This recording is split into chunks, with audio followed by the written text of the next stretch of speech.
I blame Kevin Stefanski for the stunted development of Shedeur Sanders. Let's peel this onion back, okay? Let's go back to when Shedeur got drafted. Okay, he got drafted in the 5th round. The night before the draft, it came out that they said they weren't going to select Shedeur at all. Okay, I don't know what happened between day 2 of the draft into day 3. But Jimmy has him change his mind. He told Andrew Berry, hey, we're going to go get Shedeur, and they got him at 144.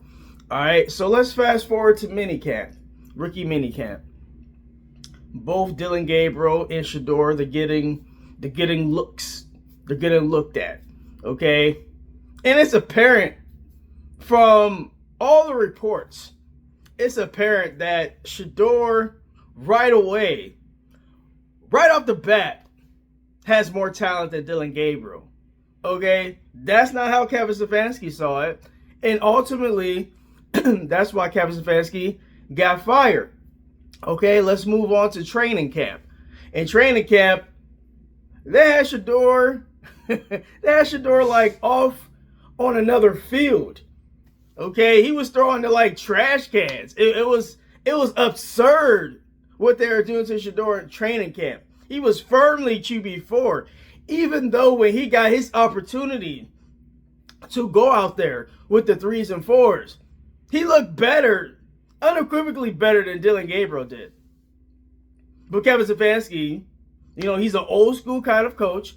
Kevin Stefanski was hell bent on proving to everybody that he knew better about quarterback play. He knew what quarterback was better.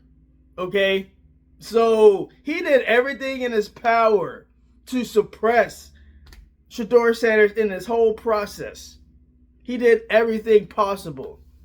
Even when Shedeur, he was started in the Carolina Panthers game. Even when he threw for, I think he threw for what, 2 touchdown passes, led 3 touchdown drives, 2 spectacular touchdown throws, actually. Okay, one to the left corner of the end zone with the Panthers, and another one kind of low, only where his tight end could catch it. They were magnificent throws. They were NFL type of throws. Okay, from that point, okay, you traded away Kenny Pickett. So Shedeur Sanders is QB3 going into the season. So you got Joe Flacco. You got old Joe Flacco, Uncle Joe Flacco. He trots out there. He goes 1-4. Okay, y'all get rid of him. He goes hold on. Yeah, he went 1-4 as a starter. You get him out of here. You trade him away. So you set the stage for Dillon Gabriel, a.k.a. Dollar General. Okay? And it's apparent from the start that this guy does not want to push the ball down the field. He had 0 throws of 30 or more yards for the entirety of his time out there. Let me emphasize that again.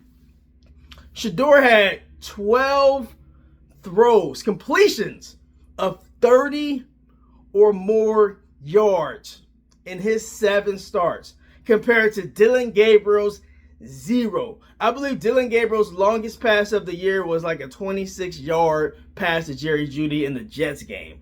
And if you have good memory like I do, okay, that throw looked like it hurt his arm. He threw it about 35 yards. It was a flutter and duck. Jerry Jeudy actually had to come back to the ball a little bit, and he had to go to the ground and get it and catch it, secure it. It was not a good throw, okay? Not a good throw at all. It really displayed that this guy does not have the arm strength to be an NFL quarterback. This guy is too short to be an NFL quarterback. And in the evaluation process, the Cleveland Browns, they determined that his measurables were better than Shedeur's. I mean, it's just baffling and asinine to think about that, okay? In hindsight, by any metric, by anybody's scouting report, nobody had Dillon Gabriel ahead of Shedeur Sanders except Kevin Stefanski, okay? That's a fireable offense. That's really why he got fired. If you listen to Andrew Berry's press conference, he did not bring up Dillon Gabriel one time. Nobody asked about Dillon Gabriel. They asked about Deshaun Watson, and they asked about Shedeur Sanders. And we'll get into what Andrew Berry said about Shedeur Sanders. People took that as him being non-committal. I really didn't take that as him being non-committal. I just took that as him being the general manager of a team that doesn't have their quarterback position solidified.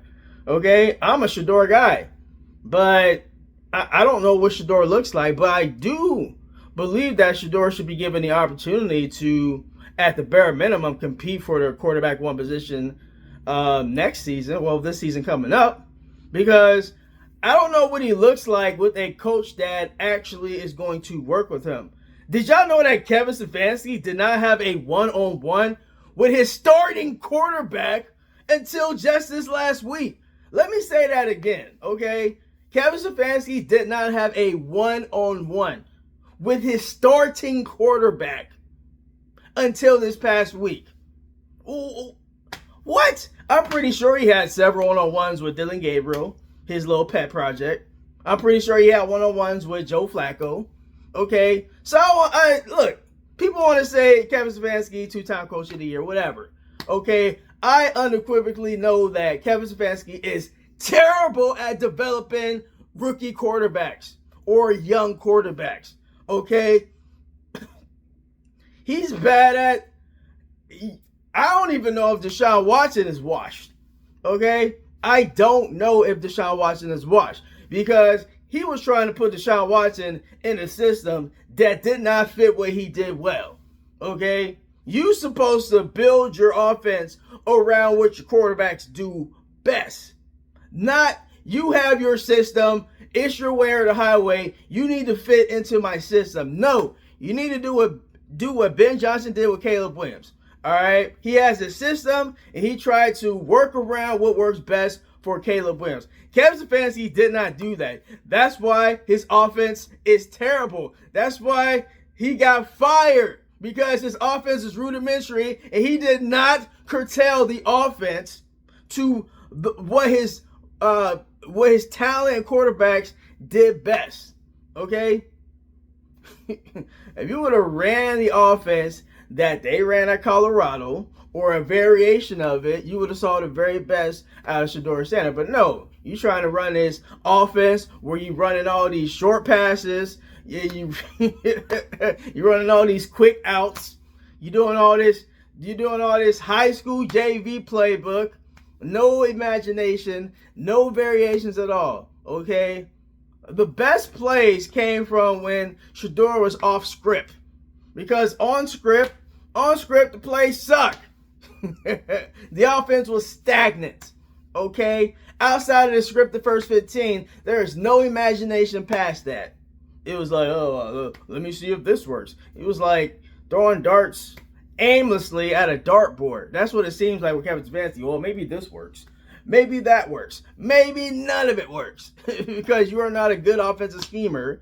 Okay, you're not a great head coach. I don't care what anybody says. Oh, Kevin Stefanski, he will get a job immediately. He's gonna get the Titans job. Oh, whoop-de-doo, he's getting the Titans job. He has an interview on Saturday. Whoop-de-doo. Like the Titans are such a better job than the Cleveland Browns. What are you talking about? They jettisoned Mike Vrabel out of town, and look what he's doing with the the Patriots.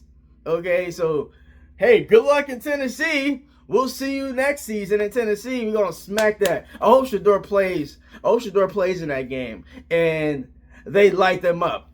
And then Shedeur does this towards the sideline, a la Baker Mayfield to Hugh Jackson when Hugh Jackson left. Well, he got fired by the Browns and he went to the Bengals. Baker was on him. Baker was cooking the Bengals that game. But yeah, the stunted development of Shedeur is a direct correlation of the ineptitude of Kevin Stefanski. Okay, the development of Shedeur is stunted because of the ineptitude of Kevin Stefanski. Okay, Let me say it a third time. The development of Shedeur Sanders is stunted because the incompetence of Kevin Stefanski. Okay, I'm so glad that Kevin Stefanski is done with Cleveland. Okay, he was a dead man walking, and it just is what it is. But he's a dead man walking. All right, that's all I have. My dogs are going crazy, so I'm gonna cut this video short. Like and subscribe. I might do a second part to this. But hey, help me get to 300 subs. But I appreciate everybody that has supported me, especially on the live streams. All right, KSK Sports out. Peace.